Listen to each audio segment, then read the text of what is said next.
Bismillahirrahmanirrahim. Assalamualaikum warahmatullahi wabarakatuh. Alhamdulillahi rabbil alamin. Alhamdulillahi hamdan tayyiban mubarakan fih.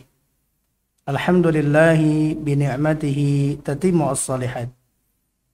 Asyhadu an la ilaha illallah wahdahu la syarika lah wa asyhadu anna Muhammadan abduhu wa rasuluhu la nabiyya wa la rasula ba'dah. Allahumma salli wa sallim wa barik ala nabiyyina al-karim nabiyyina wa habibina wa syafi'ina wa maulana Muhammadin sallallahu alaihi wasallam wa ala alihi wa ashabihi wa man tabi'ahum bi ihsanin ila yaumiddin. Maka kemudian di bagian berikutnya, dari kapan seharusnya akhlak-akhlak yang baik ini ditanamkan kepada seorang anak? Belum menyampaikan yajibu ayyata'addabal waladu min sigharihi. Sudah menjadi keharusan bagi seorang anak melatih, membiasakan dirinya berperilaku yang baik dalam kehidupan, menjaga adab-adab Islami semenjak dari kecilnya, dari dirinya diajarkan. Maka ketika Umamah berada di rumah Nabi SAW ketika kecilnya, saat dihidangkan makanan, kemudian ingin mengambil makanan itu dengan tangan kirinya. Maka kemudian Nabi SAW mengajarkan adab yang begitu mulia, yang menjadi bagian bagaimana kasih sayang Nabi kepada anak-anak yang ada dalam kehidupannya dan anak-anak para sahabatnya. Maka kemudian Nabi memanggil, ya gulam, wahai anakku, wahai sayangku, ketika engkau mau makan, maka Nabi kemudian mengingatkan, samillah, ucapkanlah basmalah. Nabi mengajarkan bahwa makanan ini adalah bagian dari rezeki Allah Subhanahu wa ta'ala. Maka ketika dan bagian dari kebaikan, ketika kemudian menjadi bagian dari tubuh kita yang menumbuh kembangkan badan kita, maka semoga akan menjadi penguat taat kita kepada Allah Subhanahu wa ta'ala. Maka mengawalinya dengan menyebut, mengingat bahwa hadirnya makanan ini, hadirnya minuman ini semata-mata adalah karunia Allah Subhanahu wa ta'ala. Maka Nabi mengajarkan, wahai putraku, wahai sayangku, awalilah dengan menyebut nama Allah. Samillah, bismillah atau bismillahirrahmanirrahim. Tidak berhenti sampai situ. Menanamkan bahwa di balik aktivitas makan dan minum ada nilai tauhid. Menghadirkan Allah Subhanahu wa ta'ala, minta izin kepada Allah. Kemudian mengakui bahwa itu semuanya berasal dari Allah. Kemudian diikuti apa? Wa kul biyaminik. Jangan lupa, makanlah dengan tangan kananmu. Menjaga adabnya, dan adab makan paling utama itu pakai tangan kanan. Fa inna syaitana yaqulu bishimali. Kenapa? Karena syaitan itu disimbolkan kalau makannya itu menggunakan sisi kirinya, tangan kirinya. Anak-anak yang muslim, anak-anak yang mukmin, dia menggunakan tangan kanannya dan juga menjaga adab-adab yang lain.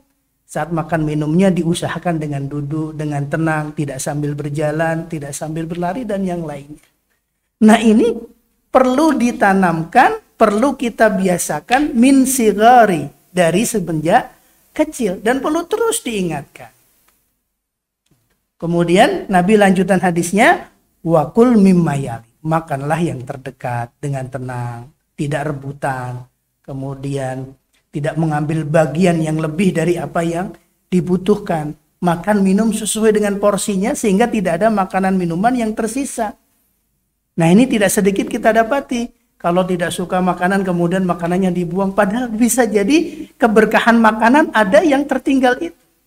Bahkan Nabi mengingatkan kalau ada satu butir nasi yang jatuh, makanlah, bisa jadi keberkahannya ada di situ. Nah, ini adab yang memang perlu terus kita ingat. Jangan sungkan, kemudian jangan enggan, jangan malu. Maka ada satu kisah sebagai ilustrasi, diceritakan ada seorang anak namanya Ahmad berjalan-jalan dengan abinya, dengan ayahandanya, dengan ayahnya di satu taman. Kemudian saat berjalan dia melihat ada bunga yang sangat indah. Tapi ketika dia perhatikan, batang dari bunga ini bengkok. Maka kemudian dia bertanya kepada ayahandanya, kepada ayahnya. Dan Ahmad ini anak yang memang senang bertanya, ketika ada yang tidak dia tahu, dia tanya. Agar dia faham. Dia tidak malu untuk bertanya. Dan ini adab.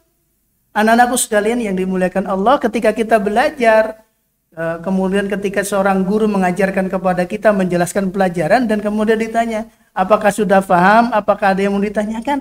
Tanyakan ketika kita belum paham. Jangan sampai kemudian menjadi penghalang kita untuk mendapatkan ilmu yang lebih banyak lagi. Maka Ahmad ini anak yang senang untuk bertanya ketika ada sesuatu yang dia tidak pahami. Maka dia tanyakan kepada ayah bundanya, dia tanyakan kepada gurunya. Maka pada situ dia bertanya kepada ayahnya.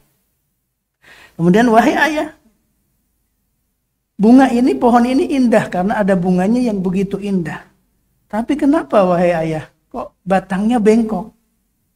Maka kemudian sang ayah menjawab dengan bijaksana, dengan penuh kasih sayang, li'annal bustani lam ya'tani bitakwimiha. Karena bisa jadi tukang kebunnya nggak merawat sehingga batangnya bisa tegak lurus. Tidak dirawat dari kecilnya. Min sigoriyah, dari ketika tumbuhnya ini batangnya tidak dirawat sehingga bisa berdiri tegak. Maka sekarang kita lihat batangnya bengkok. Kemudian Ahmad bertanya lagi, kalau begitu wahai ayah, bagaimana kalau sekarang kita lurusin aja ini batangnya? Maka kemudian ayahnya dengan tersenyum penuh kecintaan dan penuh kasih sayang, dia mengatakan, wahai putraku, wahai sayangku, itu tidak mudah kalau kita luruskan sekarang. Kenapa? Karena dia sudah besar. Batangnya sudah kokoh. Sudah kuat. Dan kemudian sudah sulit untuk diluruskan. Maka kemudian sang ayah dengan bijaksananya memberikan pelajaran kepada Ahmad putranya, demikianlah wahai anakku, ketika seseorang tidak membiasakan diri untuk berperilaku baik, kemudian dia tidak melatih dirinya untuk membiasakan dengan kebiasaan-kebiasaan yang baik, dengan akhlak-akhlak yang baik, maka sangat sulit nanti ketika dia sudah masuk usia dewasanya untuk membangun nilai-nilai itu. Walaupun bisa, tapi sulit. Ini maka sahabat Ibnu Abbas radhiyallahu anhu belum mengatakan al khairu ada, kebaikan itu pembiasaan.